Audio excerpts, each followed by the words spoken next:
My ex's mother sneered. She only came here to humiliate herself. But as I walked into the courtroom behind my ex, the judge froze mid-sentence. He leaned toward the clerk, his voice shaking.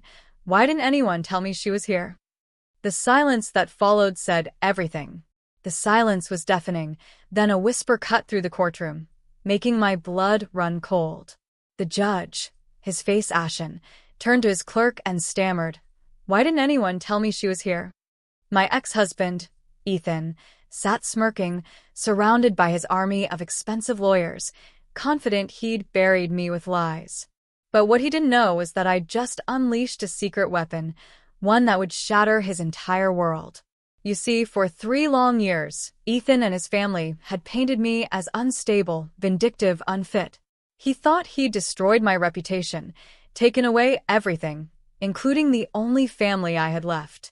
But while he was busy building his empire of lies, I was quietly building something else entirely, a foundation of truth.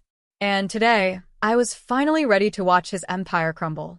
I remember standing outside that courthouse that morning, the October sunlight feeling too bright, almost mocking. My hands were steady, though, my fingers loosely curled around the strap of my bag. I'd learned that stillness could be a weapon, silence louder than any scream. And then I saw him, Ethan Hale, strolling up those steps like he owned them, his silver-haired lawyer beside him, and his mother, Margaret, draped in pearls and smug certainty. His laugh, sharp and cruel, cut through the morning air, the same laugh I'd heard 1,000 times during our marriage, always when he thought he'd won. He caught my eye, leaned into his lawyer, his voice just loud enough for me to hear. "Look at her. Pathetic. She actually thinks she has a chance." I didn't flinch. I hadn't flinched in 2 years. This wasn't just about our failed marriage, you understand. This wasn't about assets or settling scores. This trial was about Leah, my 15-year-old sister. The girl I'd raised since our parents died when she was 7. The girl Ethan had tried to take from me by convincing a court I was mentally unstable, unfit, dangerous. He'd meticulously crafted his narrative, casting me as the villain, the obsessive ex-wife, the woman who couldn't let go. But I'd been quietly painting my own picture, stroke by careful stroke, for 3 years. And today, that canvas was finally going to be unveiled. Earlier that morning, I'd seen Leah's face, a mix of hopeful and terrified. She'd insisted on being nearby, waiting at a cafe 2 blocks away with my best friend. "You can't protect me from everything, Clara," she'd said, and that truth had broken something in my chest. I'd been trying to protect her from Ethan since the day I truly saw him for what he was. Memories flooded back. Ethan and our marriage, all charm, all calculated affection. He'd isolated me so gradually, I hadn't even noticed until I was completely alone. First, it was subtle suggestions about my college friends. Then, questioning my need for a separate bank account. Then, veiled comments about my work, my decisions, my thoughts, always delivered with a smile that made me doubt my own sensitivity. When Leah came to live with us, I thought she might soften him. Instead, she became another tool for his control. "She needs stability," he'd say. "Consistency. Maybe you shouldn't work so late. Maybe you're not giving her enough attention."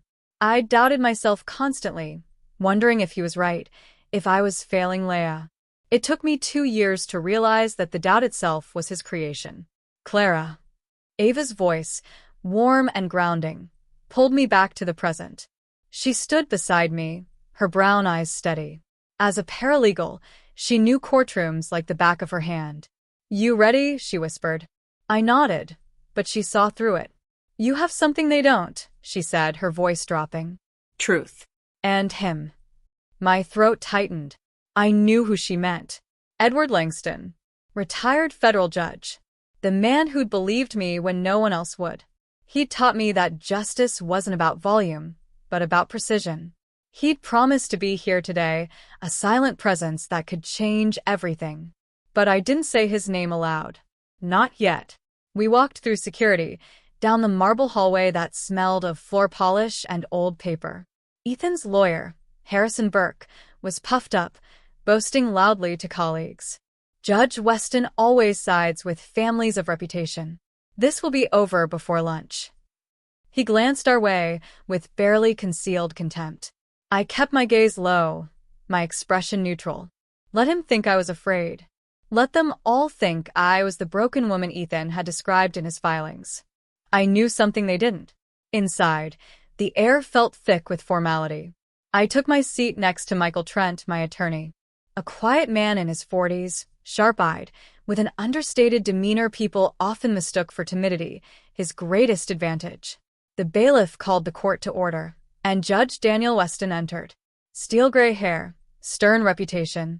My research told me Weston favored stability and wealth, often ruling for established families. Ethan's side was counting on that. The proceedings began. Ethan took the stand, looking earnest, almost fragile. His voice trembled at all the right moments as he spun his tale. I tried to help her, he choked out, eyes glistening. After her parents died, Clara changed. She became paranoid, accusatory. She disappeared for hours without explanation. I worried about Leia's safety, about what Clara might do during one of her episodes. Episodes. The word made my jaw clench. There were no episodes. Only late nights, carefully gathering evidence, meeting with Edward, building the case to free Leia and myself from Ethan's web. His lawyer presented doctored photos of me, disheveled, angry, all taken out of context. Emails were twisted, words cherry-picked. The gallery murmured sympathetically. Margaret dabbed her eyes, playing the concerned grandmother. I sat perfectly still. Then Michael stood. He asked for a brief recess. Burke exploded, calling it stalling, but Judge Weston, sensing something unusual, allowed it. During the recess, Margaret leaned towards Burke, her voice dripping with disdain. What's she waiting for? A miracle? I turned, just enough to meet her eyes. My voice was calm, quiet, certain. No, I'm waiting for him to arrive. The confusion that clouded her face was almost worth 3 years of suffering. Almost. The black sedan pulled up at precisely 10:43 a.m. I know because I was counting down the seconds. Inside, the recess had ended. Ethan, back on the stand, was radiating renewed confidence. He vividly described a night I supposedly threw dishes, how Leia cowered in her room. It was utter fiction, but he told it with such conviction that I saw Judge Weston lean forward, concerned. I had no choice but to document everything, Ethan continued.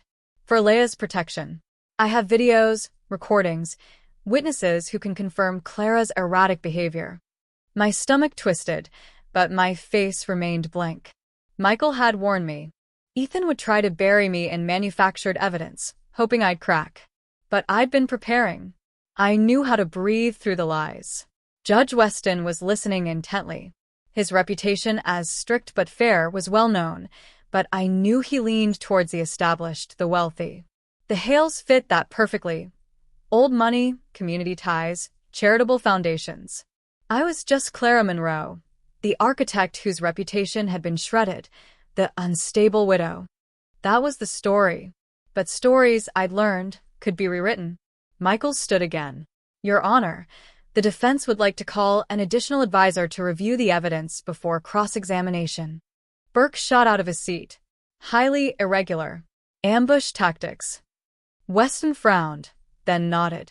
I'll allow it, Mr. Trent, but this is the only irregularity I'm permitting today. Understood, Your Honor. The courtroom doors opened. I didn't turn right away. I wanted to savor these last seconds before everything shifted. I felt the change in the air, the subtle tension. Then I turned. Edward Langston walked down the center aisle, the quiet authority of a man who'd spent 30 years interpreting law at its highest levels. No flash, no drama. He simply walked to the first row of the gallery and took a seat directly behind me. Harrison Burke frowned, studying him.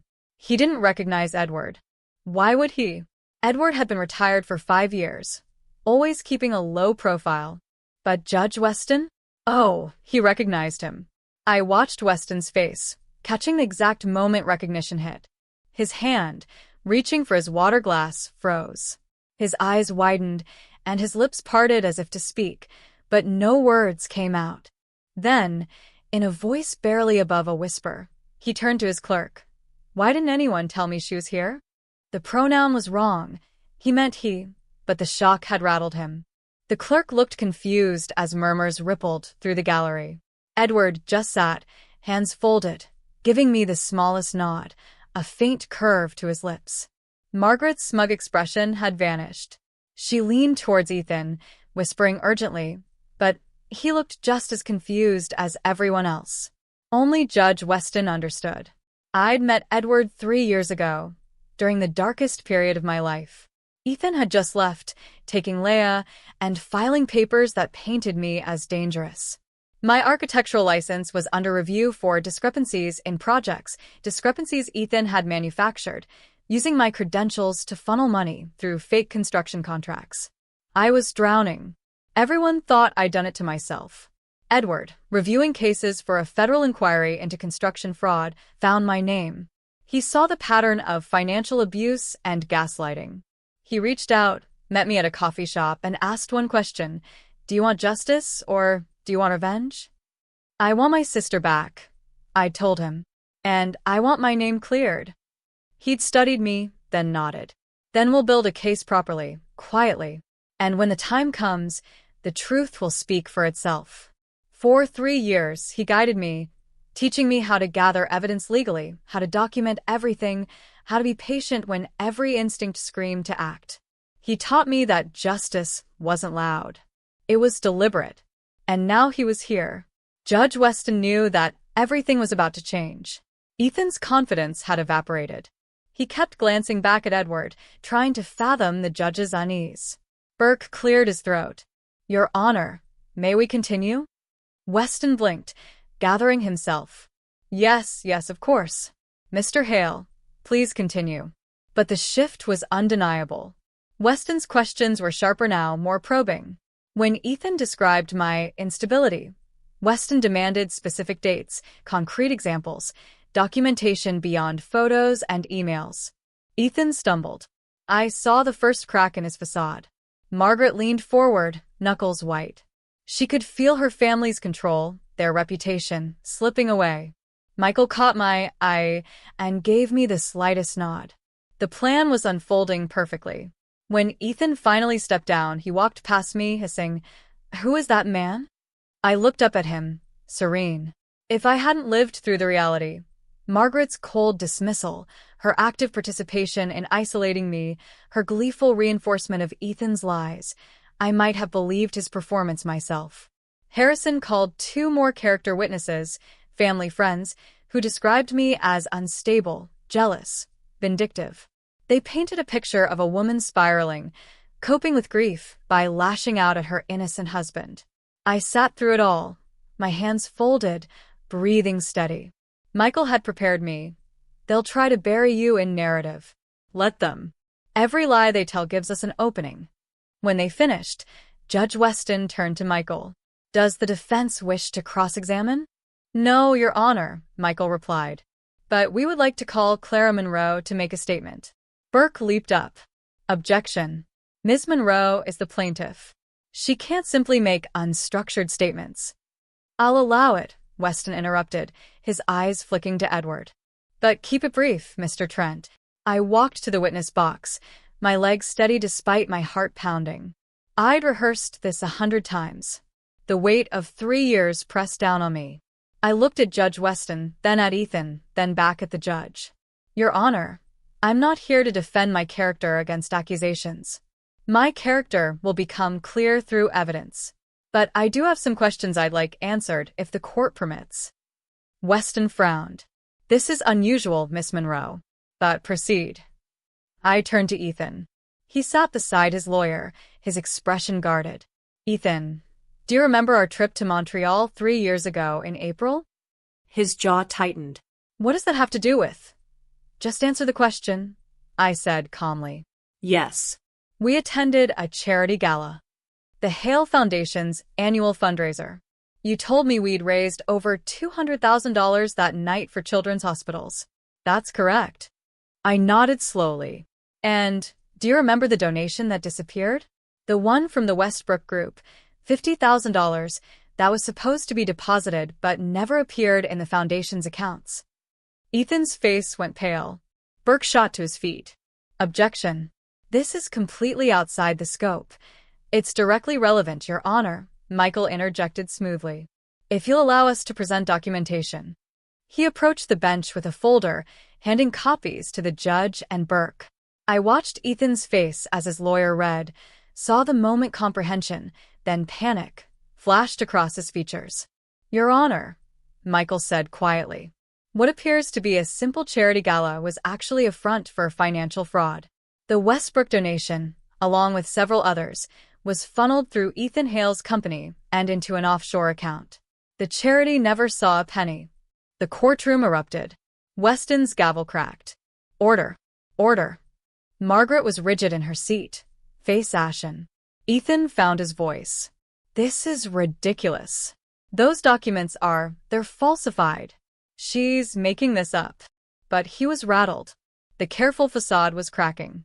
We have bank records, email correspondence, and testimony from the Westbrook Group CFO confirming their donation was rerouted. Michael continued, his voice steady. We also have similar documentation for 3 other charitable events over the past 5 years. Edward, still seated behind me, smoothly passed another folder to Michael through the gap in the railing. Judge Weston saw it.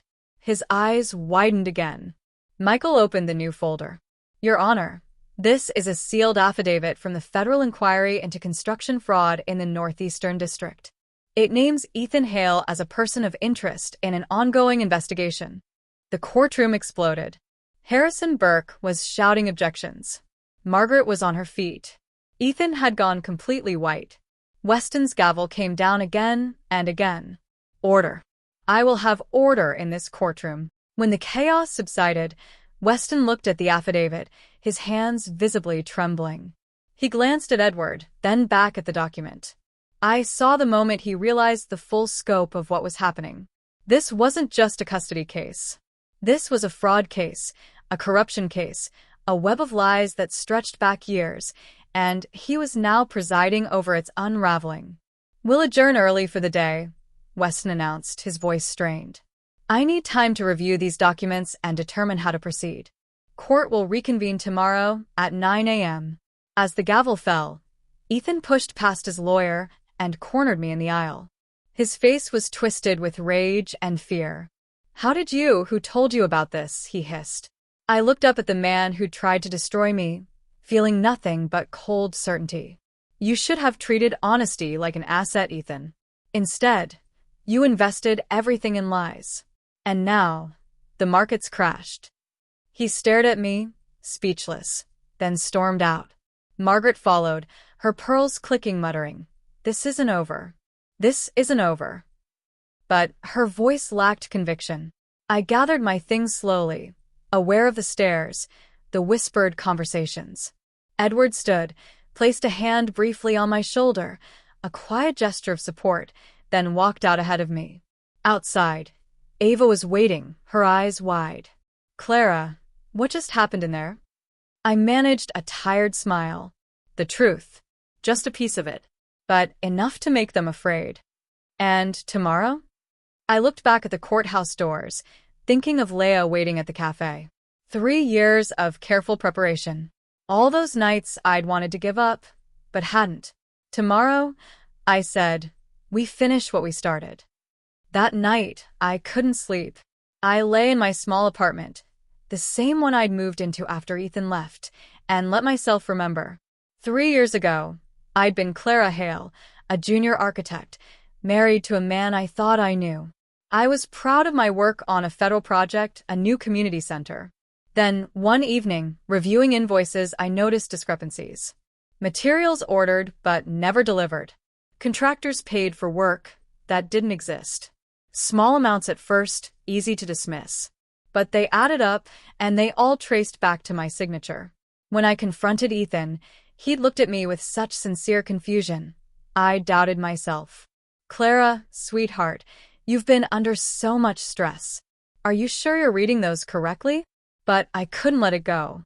I dug deeper, stayed late, followed the paper trail. That's when I found it. False construction contracts, shell companies, money funneled into his offshore accounts. When I tried to report it, he'd been ready. He'd anticipated my discovery. Within days, the discrepancies were attributed to me. My credentials, my signatures, my incompetence, or worse, deliberate fraud. "No one will believe you, Clara," he'd said, his voice calm and cold in our kitchen. It was the first time I'd seen the mask drop completely. "I've been building this for 2 years. Every piece of evidence points to you. If you try to expose me, you'll only destroy yourself.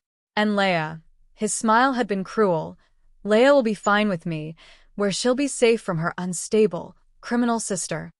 That was the moment I realized I was trapped. Report the fraud, lose my career, my freedom. Stay silent. Ethan continued to steal, and I'd be complicit. So I did the only thing I could. I started gathering my own evidence, quietly, carefully. And then Edward Langston found me.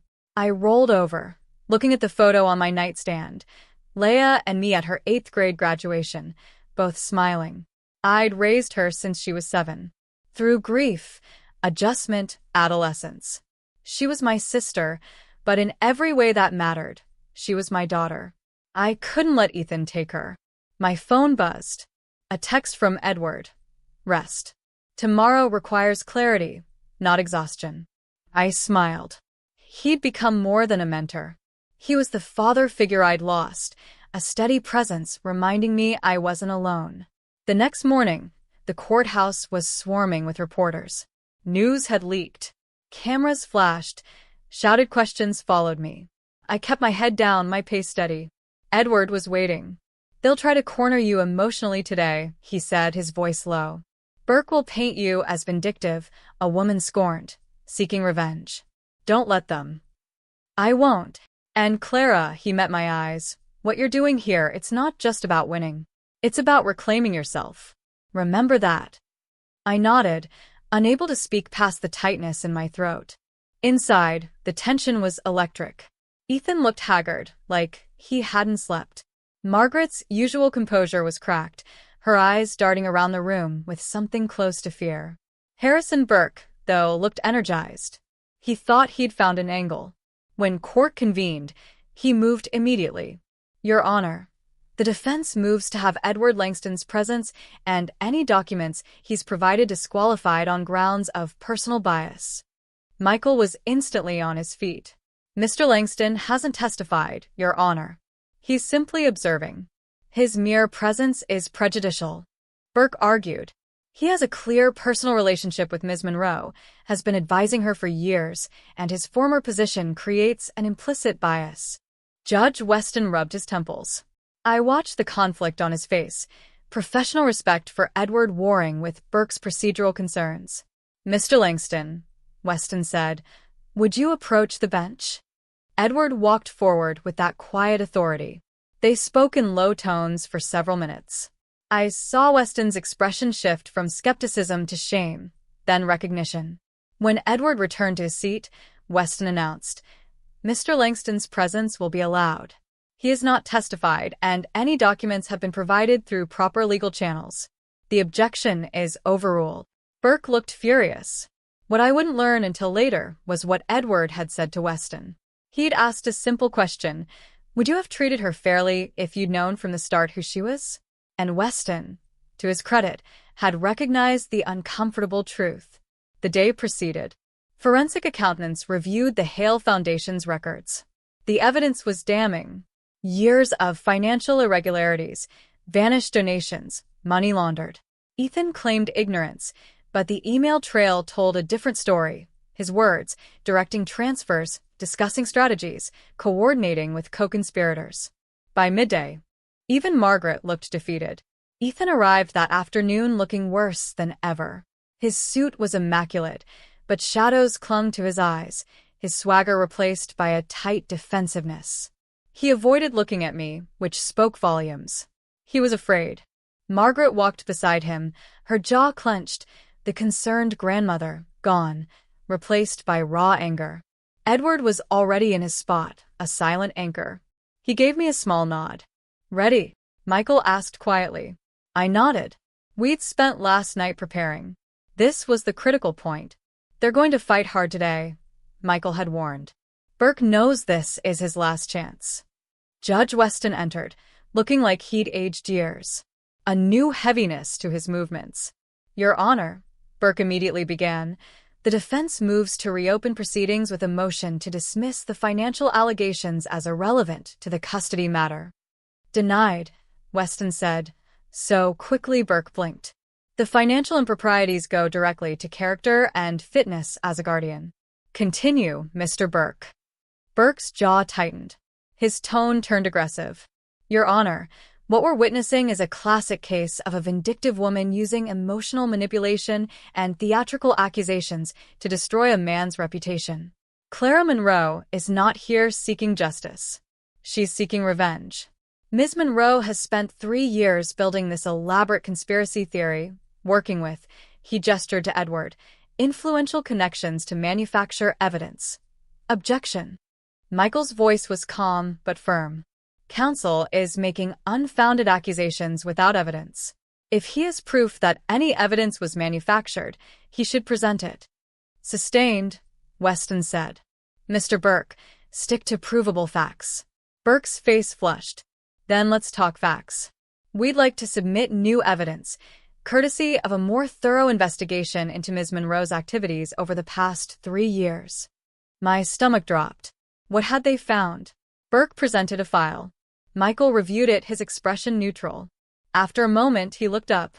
Your Honor, we'd also like to submit new evidence. Audio recordings obtained legally through Mr. Langston's federal inquiry connections. He pulled a small device from his briefcase. The courtroom fell silent. These are recordings of phone conversations between Ethan Hale and several business associates, discussing the creation of false documentation and witness coaching. Burke shot up. Objection. Where did these recordings come from? How do we know they're authentic? They came from a federal wiretap authorized during the construction fraud investigation, Michael replied calmly. They've been authenticated by federal forensic analysts. I have their reports here. Weston held up a hand. I want both sets of evidence submitted for my review. We'll take a short recess. As the judge disappeared into his chambers, the courtroom erupted in frantic whispers. Ethan leaned into Burke, pale. Margaret gripped his arm, her knuckles white. I looked at Edward. He mouthed 2 words, stay calm. The recess felt endless. When we reconvened, Judge Weston looked grim. Mr. Burke's evidence consists of testimony from 3 individuals claiming Ms. Monroe contacted them seeking false testimony against Mr. Hale. However, his voice hardened. 2 of those individuals have financial ties to Hale Construction, and the 3rd is currently under investigation for perjury in an unrelated case. I'm excluding this evidence as unreliable. Burke's face went red. However, Weston continued, Mr. Trent's audio evidence has been authenticated. I'm allowing it to be presented. The courtroom exploded. Reporters frantically scribbled. Margaret looked like she might be sick. Michael played the first recording.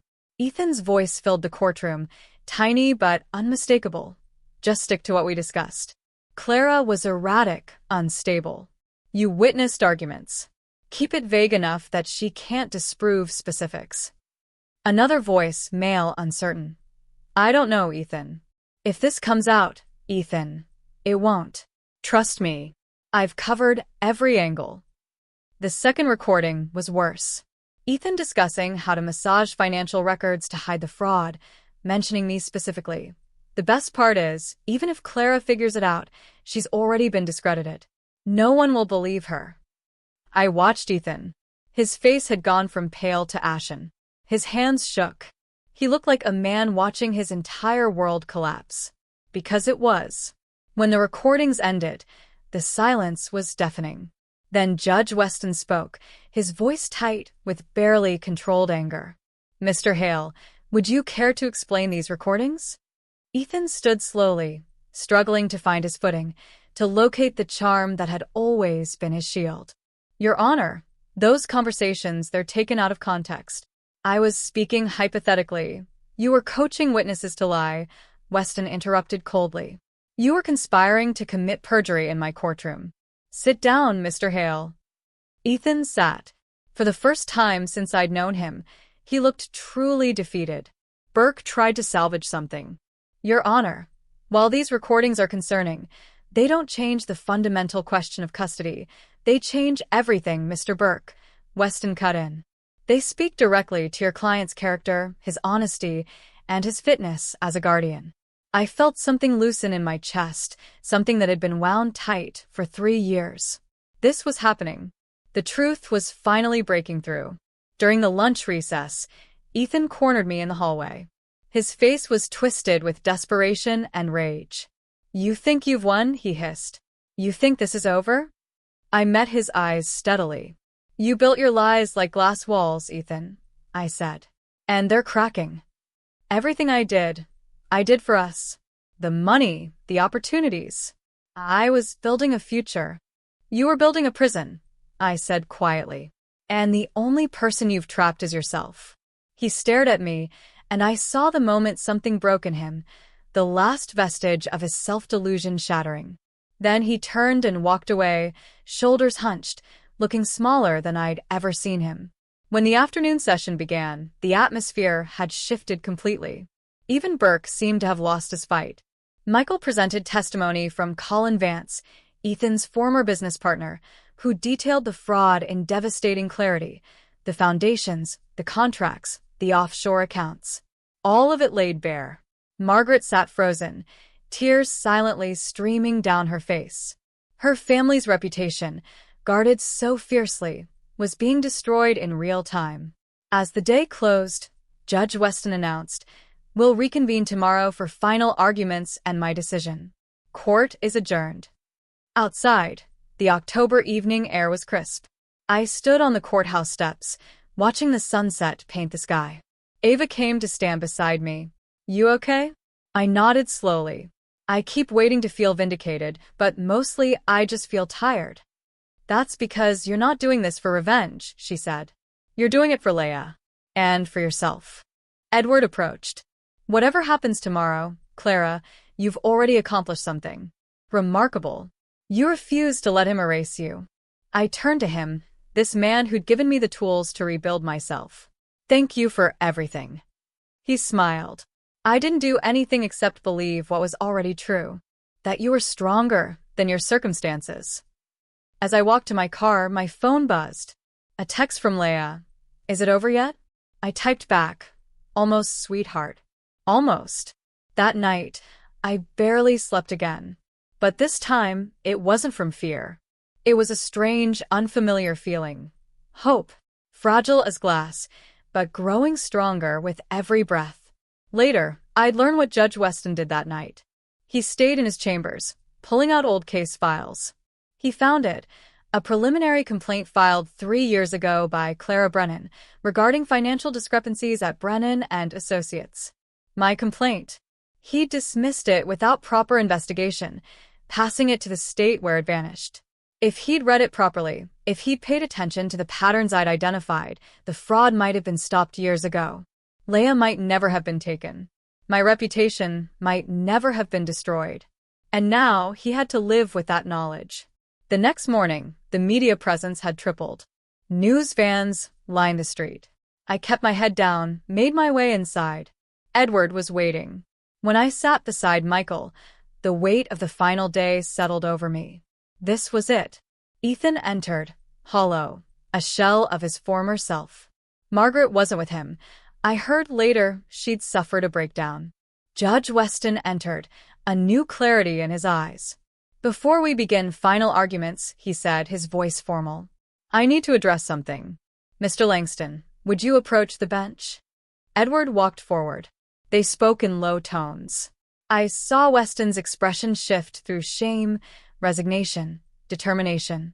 When Edward returned, Weston turned to the court. I want to state for the record that I have a personal connection to this case that I was not initially aware of. 3 years ago, I reviewed a preliminary complaint filed by Ms. Monroe, then Miss Brennan, regarding financial irregularities.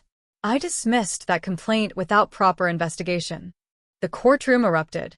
Burke looked stunned. I have consulted with Mr. Langston and with the State Ethics Board, Weston continued. And while there is no legal requirement for me to recuse myself, I want to acknowledge this conflict openly. My failure 3 years ago does not excuse itself, but I am committed to ensuring that justice is served in this courtroom today. Tears pricked my eyes. This public admission, this acknowledgement of his mistake, was something I never expected. Burke stood shakily. Your Honor, if you have a conflict. I am not recusing myself, Mr. Burke, Weston said firmly. I am ensuring transparency. Now, shall we proceed with closing arguments? Burke's closing was weak, grasping at straws. He tried to paint Ethan as flawed but caring, deserving of redemption, who loved his family. But his words rang hollow. When Michael stood for our closing, he was eloquent, precise. Your Honor, this case began as a custody battle. But what it has revealed is a systematic campaign of fraud, manipulation, and abuse. Ethan Hale didn't just steal money. He stole Clara Monroe's reputation, her career, and very nearly her sister. He tried to erase her. Michael turned to me. But Clara refused to be erased. She spent 3 years building a case, not out of vengeance, but out of love. Love for her sister, love for truth, and ultimately, love for the person she refused to let Ethan destroy, herself. The courtroom was silent. The question before this court is simple. Who should raise Leah Monroe? A man who has been proven to lie, steal, and manipulate? Or the woman who raised her with integrity, even while her own world was falling apart? He sat down. Weston nodded slowly. I'll need time to deliberate. Court is adjourned until 2 p.m. Those 3 hours were the longest of my life. Ava and I sat at a cafe, neither of us able to eat. Edward had excused himself, saying he needed to make calls, but I suspected he just wanted to give me space. My phone rang. Leah. Her voice was small, frightened. What's happening? The judge is deciding, I said, fighting to keep my voice steady. We'll know soon. I want to come home, she whispered. You will, sweetheart. Soon. I promise. When we returned at 2 p.m., the courtroom was packed. The air crackled. Judge Weston entered, carrying a folder. His face was grave, unreadable. I've reviewed all the evidence, he began. And I've had to confront uncomfortable truths. About the parties involved, about the systems we trust, and about my own failures. He paused, looking directly at me. Miss Monroe, 3 years ago, you came to the justice system seeking help. And the justice system failed you. I failed you. I dismissed your complaint without proper consideration, allowing fraud and abuse to continue. My breath caught. But you didn't let that failure define you. You built your case carefully, legally, with patience and determination. You proved that justice, while sometimes delayed, can still prevail. He opened the folder. In the matter of custody of Leah Monroe, I am granting full legal guardianship to Clara Monroe, effective immediately. The courtroom exploded. I heard Ava cry out behind me, felt Michael's hand on my shoulder. I couldn't move, couldn't breathe. I'd won. Leah was coming home. Furthermore, Weston continued, his voice cutting through the noise, I am referring Ethan Hale's case to federal prosecutors for criminal charges of fraud, perjury, and falsification of documents. Mr. Hale, you will surrender yourself to federal custody within 24 hours. Ethan didn't move. He just sat there, staring at nothing, completely broken. Mr. Burke, Weston added, I strongly suggest you resign from this case before you face potential charges as an accessory. Burke gathered his papers with shaking hands and left without another word. As the gavel fell, I finally allowed myself to cry. 3 years of held-back tears, of pain, fear, and desperate hope, all flooding out at once. The aftermath was chaos. Reporters swarmed. Federal marshals prepared to take Ethan into custody. I pushed through it all, Ava on one side, Michael on the other, until I reached my car. And there, leaning against a lamppost, was Leah. She saw me and ran. We collided in the middle of the sidewalk, and I held her tighter than I'd ever held anyone, feeling her sobs against my shoulder. I'm sorry, she kept saying. I'm so sorry I couldn't stop him. Shush, sweetheart. None of this was your fault. None of it. We stood there for a long time, just holding each other while the world moved around us. That evening, back in our apartment now, Leia and I sat on the couch, eating takeout Chinese. Everything felt surreal. What happens to Ethan? Leia asked quietly. I considered my answer. She was 15, old enough for the truth. He'll go to trial for the fraud. He'll probably go to prison. She nodded slowly. Good. I know that sounds terrible, but good. It doesn't sound terrible, I told her. It sounds honest. We ate in comfortable silence. Then Leia spoke again. I knew you'd come for me. Even when he said you were crazy, that you'd given up, I knew you wouldn't. I could never give up on you, Leia. Never. Over the next few days, the full extent of the Hale family's fall became clear. Federal investigators raided their offices. Bank accounts were frozen. Business partners questioned. Margaret Hale, still sedated, was under investigation for her role. Their society friends were implicated. The family name she'd guarded so fiercely was now synonymous with corruption and fraud. I felt no satisfaction in their downfall, just a quiet, tired relief that it was over. A week later, Edward invited me to lunch. You're celebrating, I observed as he ordered wine. We're celebrating, he corrected. You did something remarkable, Clara. I had help. I couldn't have done any of it without you. He shook his head. I gave you tools. You did the work. All those late nights, maintaining your composure, never letting anger cloud your judgment. That was all you. Why did you help me? I asked suddenly. Really? You'd been retired for years. Edward was quiet. 20 years ago, my daughter was in an abusive marriage. She tried to leave, tried to get help, but her husband was wealthy, connected. Every door closed. By the time anyone believed her, it was too late. My breath caught. She survived, he said quietly.